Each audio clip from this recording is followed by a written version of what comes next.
What is neurodiversity? What is it about these people? Dyslexia, autism spectrum, ADHD, Gifted, dysgraphia. All brains are different. It's okay to be who you are.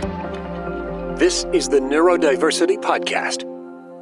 This is Emily Kircher-Morris. Thanks for listening.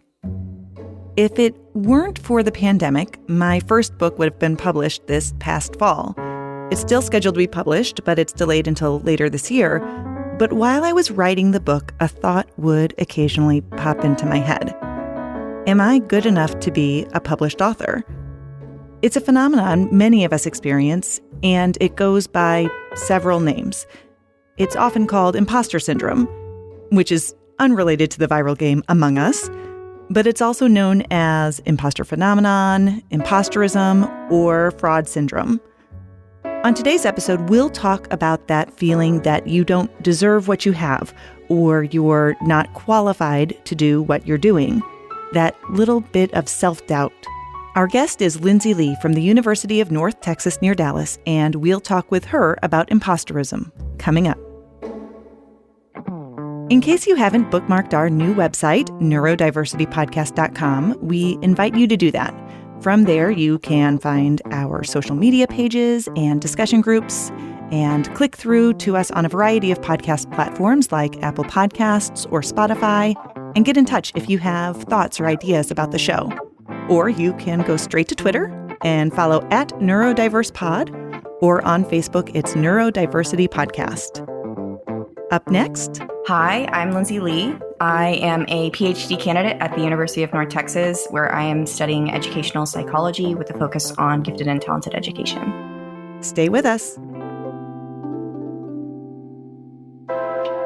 Previously on the Neurodiversity Podcast. Today we'll be talking about dyslexia with Dr. Dan Peters. It presents in gifted people. It can present in similar ways, which we'll talk about, but it's also hidden. Stealth dyslexics or gifted dyslexics, they often don't read out loud.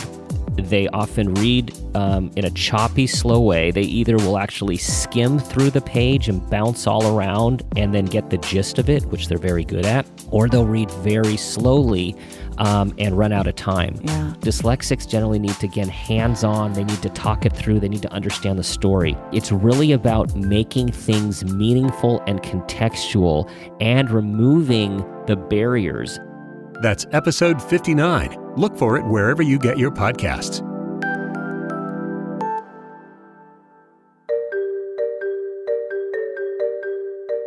Lindsay Lee published a study recently about imposter phenomenon. It's something commonly found in neurodivergent populations and people in general, and I think it's safe to say that we've all experienced it at some point in our lives. Lindsay, thank you for taking the time. I'm excited to get to talk to you. I'm curious. I'm assuming that your interest in imposter syndrome began before the craziness about Among Us. Yes. So tell us a little bit about what got you interested in this and where some of your focus came from. It was kind of a internal struggle that I faced in graduate school, honestly. Talking with Dr. Ann Wren was really what drove it. She was really interested in self-beliefs. And that was actually what her dissertation was on, was understanding like the big fish, little pond effect, and understanding like what we do about ourselves and what contributes to that. And I was getting it really interested in perfectionism, and being overly critical of myself was contributing to more perfectionistic beliefs for myself. But she was like, "Have you ever heard of the imposter phenomenon?" And it kind of drove me to want to seek more information about, okay, what is the imposter phenomenon and how is it happening in graduate school to so many of my friends, including myself? I think that that's a common experience for a lot of people, which I think we'll talk about as we go through. Why don't we start, though, what is imposter syndrome for our audience who maybe isn't familiar or maybe kind of knows just a little bit but hasn't really thought a lot about it? The imposter phenomenon, or sometimes it's called imposter syndrome. So you feel this sense of falseness or phoniness, or like you're inauthentic, like you're fake. I'm false. I'm not supposed to be doing this, despite evidence of success or competence. It's difficulty internalizing the success that you've achieved and feeling like you weren't worthy. I think a lot of times people who things come easily to can get caught in that trap because it feels unearned.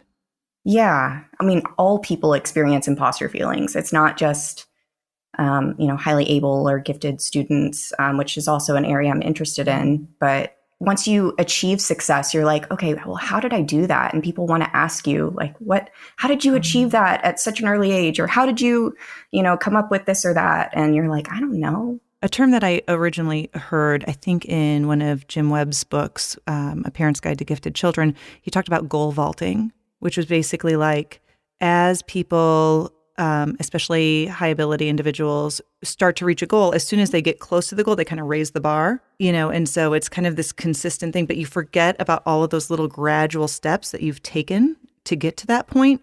And so therefore, other people from the outside can see how far you have come or what you have achieved. But internally, it feels minimal. That coincides with what is found in the literature about motivation and attributing your success to different things, and also setting that goalpost, that what you're saying, like you're, well, if I got here, well, now I need to get here to be successful. And Are you setting those high expectations because you are setting them for yourself, or is it some external force that you feel like is setting those expectations? And that's what I was interested in. Yeah. You mentioned earlier a connection to perfectionism, which makes a lot of sense. And in the paper that you wrote, where you talk a lot about this, I really love that you addressed the 3 types of perfectionism that are described in the multidimensional perfectionism scale. The authors' names aren't coming to mind, but self-oriented, socially prescribed, and others-oriented. Can you talk about those a little bit and how that influences the imposter phenomenon? Oh, yeah. So it's Hewitt and Flet's scale that we used, but there's other multidimensional perfectionism scales as well. But within their scale, self-oriented perfectionism is where you set high standards for yourself. So that's self-driven perfectionism. Whereas socially oriented perfectionism is that you feel that other people have high expectations for you. And then other-oriented perfectionism is where you place high expectations on other people. And we were concerned with self-oriented perfectionism and socially prescribed, mainly because the literature suggests that other-oriented perfectionism, you're placing standards on other people. If you're thinking about your own self-perceptions, might be difficult to parse out in a model. So we excluded that part, but the others were interesting to look at. Perfectionism, I think, is just really misunderstood in general. And so to kind of look at it from those different angles is important. Analyzing, like, are these expectations that I have for myself, or are they expectations that I'm internalizing, or are they expectations that I'm putting on myself, but I feel like other people are like putting on me, which is a whole different thing, which is not related. But I feel like there's a lot of, I don't know, depending on a person's level of awareness, and that perfectionism can be kind of in a range of healthy-ish to really unhealthy. Yeah, the adaptive versus maladaptive perfectionism. There's been studies about how perfectionism can be adaptive, especially if it's self-oriented. That's the most healthy version of perfectionism, versus socially prescribed and other-oriented are more focused on other people and how their expectations, which is more maladaptive, which I was interested in. Okay, if you're having these maladaptive tendencies, how is that contributing to your imposter beliefs? Yeah.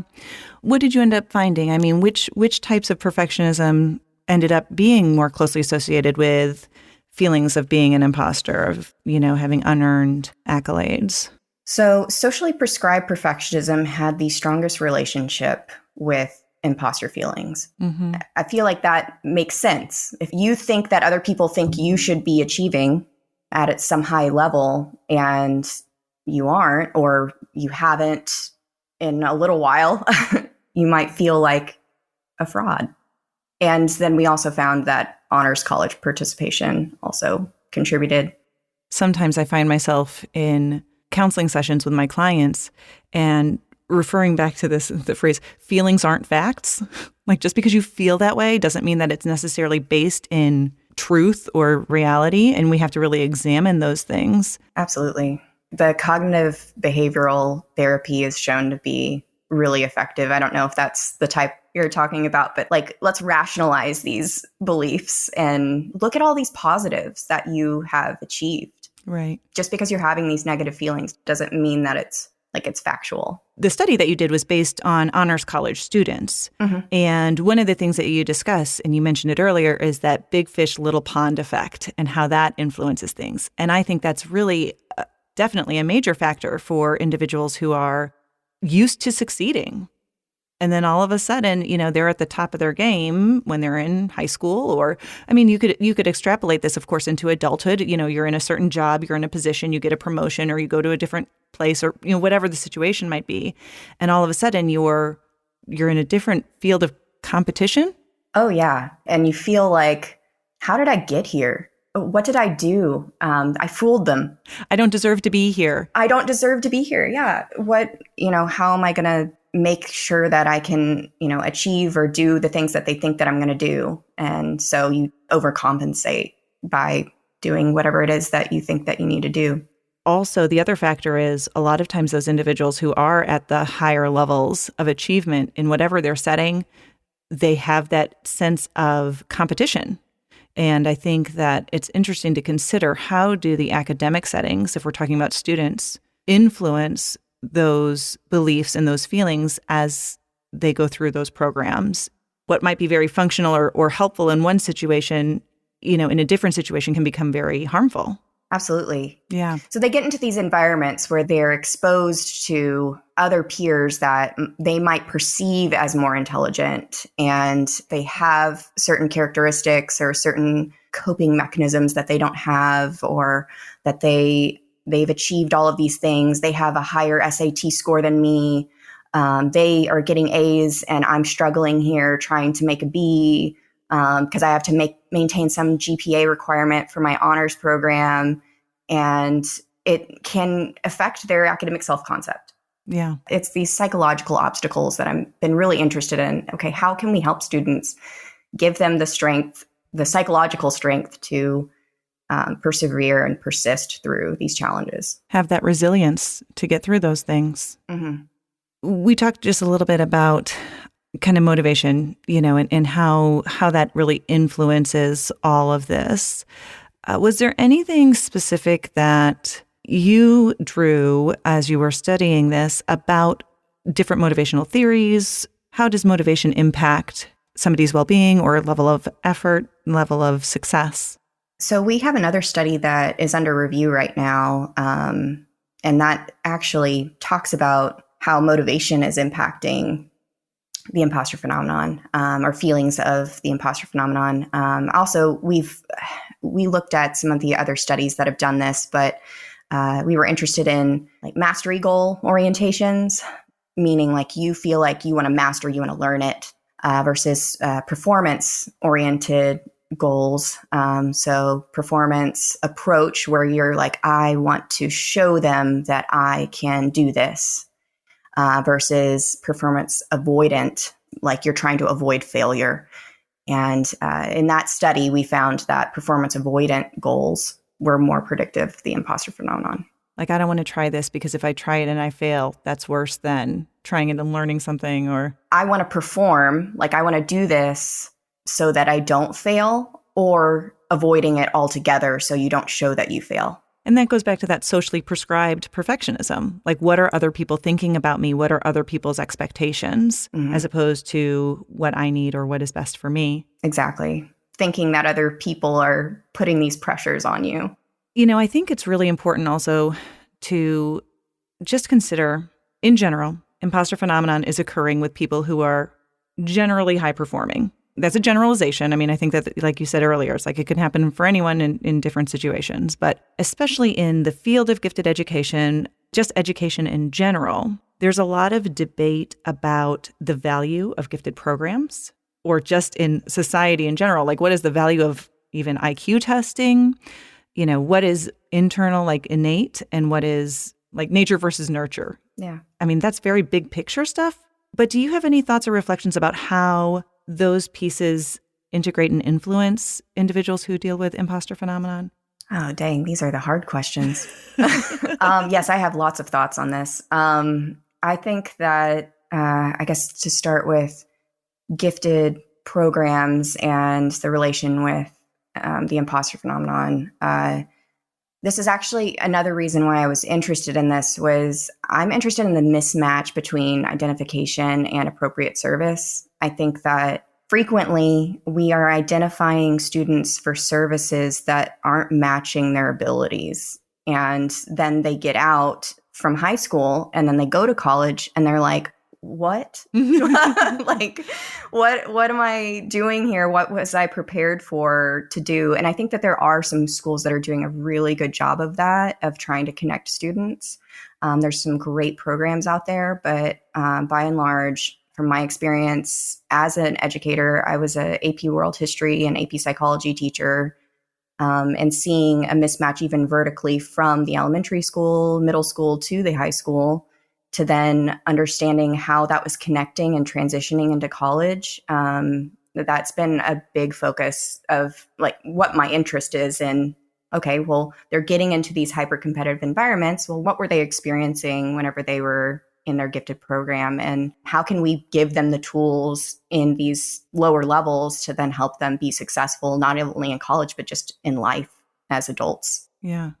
I'm not saying that there should be like a social emotional curriculum or anything like that. I mean, that can be part of things. Academics is what we focus on whenever we're in school. We're trying to give them the academic skills to be successful, but the specific ones that can develop their own domain specific abilities, I think that's lacking, and it's going to translate in their trajectories. And what can we do to help give them like psychological coaching and mentoring early on, giving them support networks, things to help them develop those abilities so that they can, if they go into a hyper competitive environment, they can be like, oh, I've experienced this before. I know exactly what to do. How can I combat these negative self-beliefs that I might have about myself? I've actually had more students reach out to me in the last few years as they are going through college that were my AP students. And they're like, why didn't we talk about how I could better time manage? And I'm like, we did, but,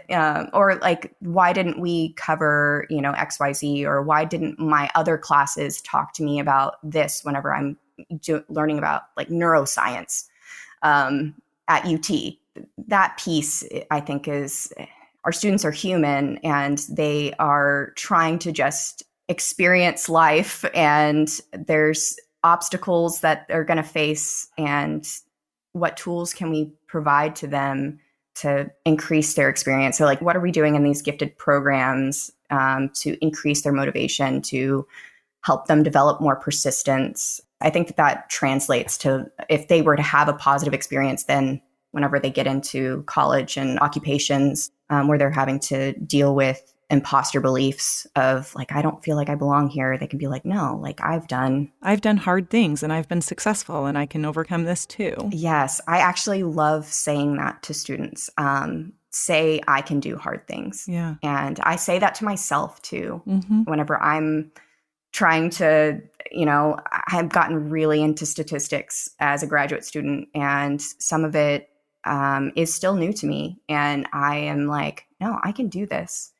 Doesn't matter, the experience that I didn't have in high school or even in my undergrad. I can learn this and I can do this. And having models and mentors who also have that mentality can be very empowering to others. I have a whole tangent that I could go down with that, and I think I'm going to avoid it. But the only thing I'll say is just, isn't it interesting now? Because I can relate to that. And I think, and you mentioned statistics, and I feel like just because I can relate to that, like I didn't take a lot of high-level math classes when I was in high school or school because I wasn't good at it. I just wasn't good at it. And now, having 2 master's degrees and, doing the writing that I do and everything else, it's like I've had to kind of teach myself how to do those things. And I look back and I go, I could have done that. Yeah. But again, it kind of goes back to some of those feelings of, if I attempt this, will I be successful? What does it mean if something is hard? How will people perceive that? Oh, yeah.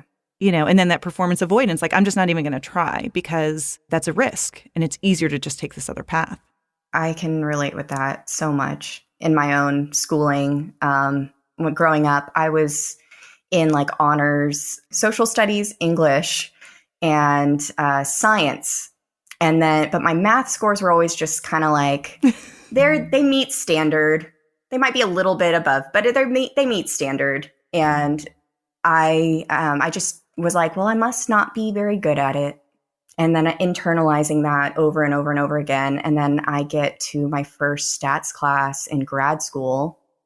And I'm like, oh, I'm actually pretty good at this. This makes sense. And I think that like building confidence in something and having, like, I had such a phenomenal stats teacher, like, and I've had quite a few that were just great in my program. And I feel like that helped me dispel some of these, like, oh, I can't do this. But no, they're like, no, you can do this and you're doing well at this. It makes me wonder also, we've talked about gifted kids or just high ability, whether they're identified or not. Sometimes that label gets misused or misinterpreted or whatever. But then you've also got just other neurodivergent kids, perhaps who are twice exceptional, or a lot of times neurodivergent kids who are very bright don't get identified. Do you have any suspicions? I mean, I know this wasn't part of what you really necessarily looked into directly, but what are your thoughts about how imposter phenomenon might impact those individuals? Actually, I've been thinking about this a lot. And I was talking to Dr. Wren about how I think that there should be more studies over twice exceptionality and the imposter phenomenon. One example with like ADHD. ADHD individuals can experience rejection sensitivity dysphoria, where they have this heightened emotional sensitivity to rejection and criticism. And imagine feeling that way. And then you also have this, high ability in something. And then you're in an environment where you receive criticism and then you shut down and then you start masking your abilities.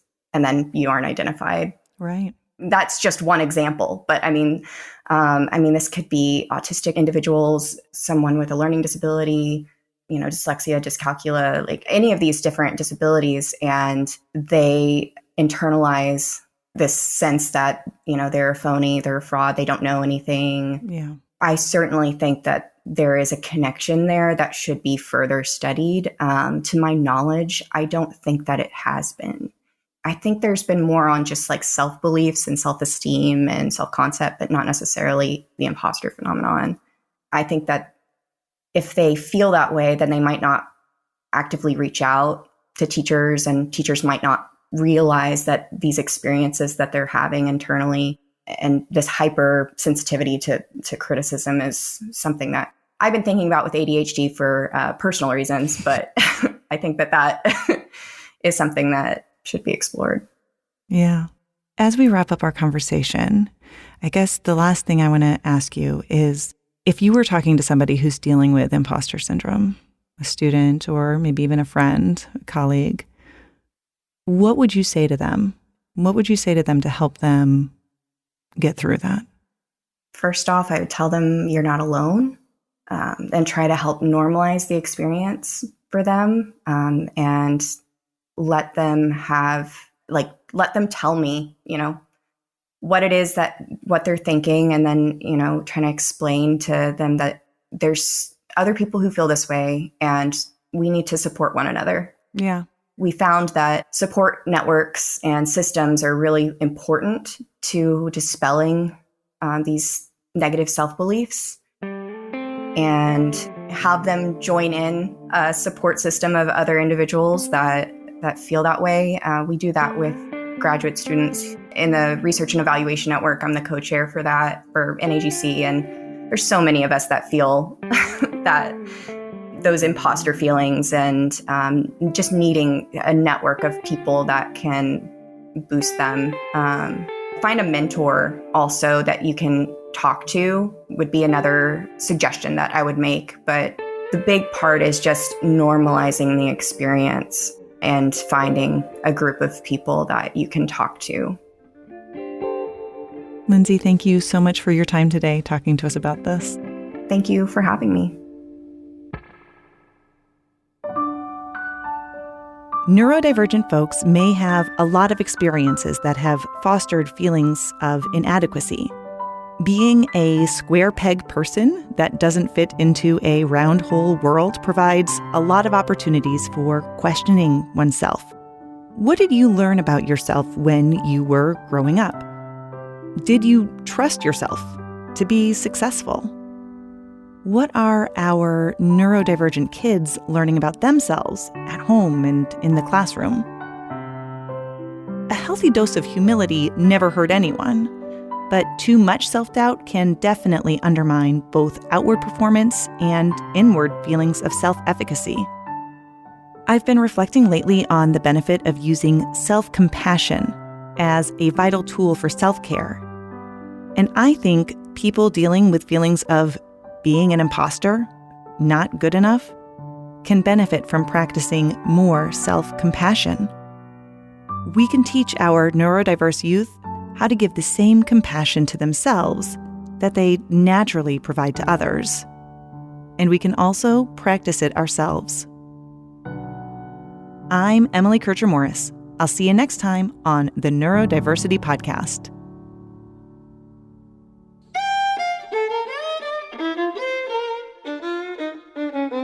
Thank you to Lindsay Lee. You can learn more about her and find links to her studies on our episode page at neurodiversitypodcast.com. Thanks also to our Patreon patrons who have chosen to help us out a little every month so we can keep the lights on. If you feel like chipping in $1 or $2, we have Patreon for ongoing support and PayPal to make a one-time donation. Just go to neurodiversitypodcast.com and click Support at the top of the page. I'm Dave Morris. And I will admit, many days I don't feel like I'm good enough to be this show's executive producer. Stay safe, stay healthy. We'll see you next time.